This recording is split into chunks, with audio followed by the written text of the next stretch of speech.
They're preparing to launch a prayer time right here in our region at the Giant Center.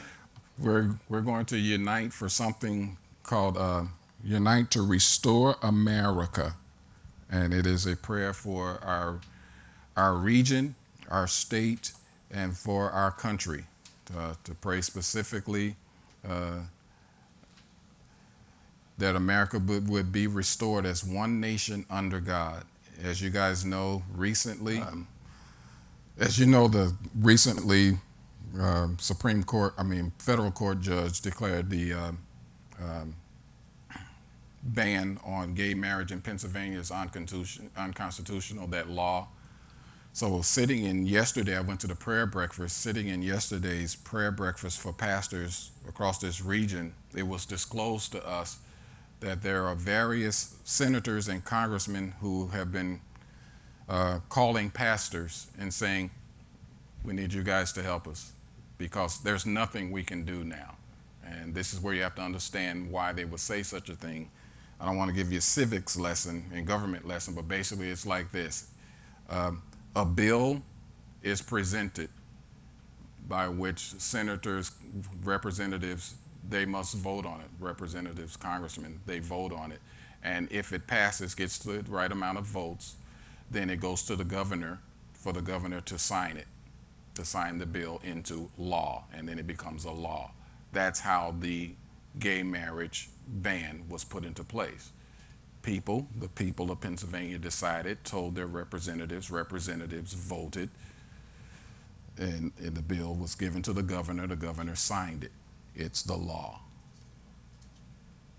Then a judge says, which judges do not have this power. That's how messed up our country is. It's been going on the last 20 years or so, but judges do not legislate law.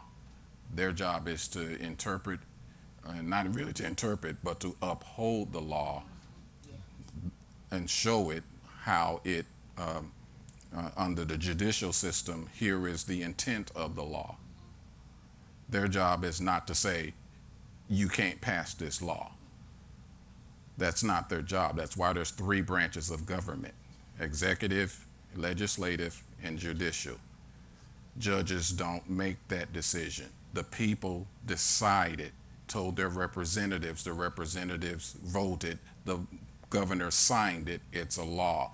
Judges don't strike down law. That's not how the balance of power works, but that's what's been going on in every state, and that's what's been going on in Washington, D.C. with the federal judges who do these kinds of things, even though senators have voted, same situation. A president, a governor, or a mayor makes a proposal. He must run it by everybody, and it has to be voted upon. If it doesn't get enough votes, it doesn't make it. If it gets enough votes, then again, it will be given to the president. He will sign it into law. That's the reason why gay marriage was banned at the federal level in the first place. And they end up going all the way to the Supreme Court. And the Supreme Court kicked it back to the states and said, y'all got to decide state by state what you're going to do. Well, our state decided and said, it's banned here. And then a judge says no. So you see how messed up this whole system is. Now, I'm telling you this because the average citizen, unfortunately, doesn't understand what's going on. But that's what's going on. And that's why we now have politicians calling pastors saying, there's nothing else we can do. And they're right, because we did our part. We established a law. Now, if a judge comes along and says, what y'all did, you can't do that, there's nothing else they can do. The best that they could do is come back and amend a law, but this has been declared unconstitutional, so they can't do it again and establish another gay marriage ban. That's the devastation. Now they're turning to us. This is our hour, guys. Hear me, hear me, hear me. This is the hour of the church. We have politicians turning to the church, to pastors, and saying, you guys got to do, you guys, we're turning to you. You've got to take a stand. The only way this will be defeated now is if the church in Pennsylvania takes a stand. We can't do anything. We've done all that we can do. Don't you love how God just sets up his church? So now we can no longer sit passively by and just simply say, what a horrible decision. What a terrible thing. What's our state going to come to? We can't do it, believers. We can't do it. Now we got to stand up. And part of the effort to start, one of the first efforts that's being made for us to take a stand is on Saturday, August the 16th. They're calling for believers all over this state to come to the Giant Center and pray. Gay marriage is not just the only issue. There's so many things we got to pray about. But this gives us an opportunity for the rubber to meet the road. Do we really mean this?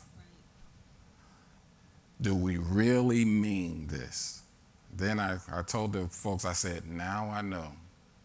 My God, we've been here 10 years, and now I know. God was setting us up all along to become a part of this. Now, I wanted to show you the significance of this, because Pennsylvania is known as the Keystone State.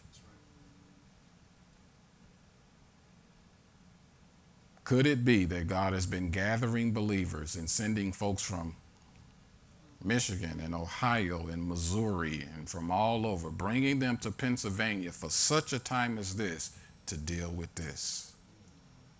So it was never about our little small gathering. There's a whole bunch of little small gatherings all over this region. And God is saying, this is the moment. This is what I was setting you up for all along. Those of you who have lived here all your life, God's been setting you up all your life for this. He's been getting you ready for this moment.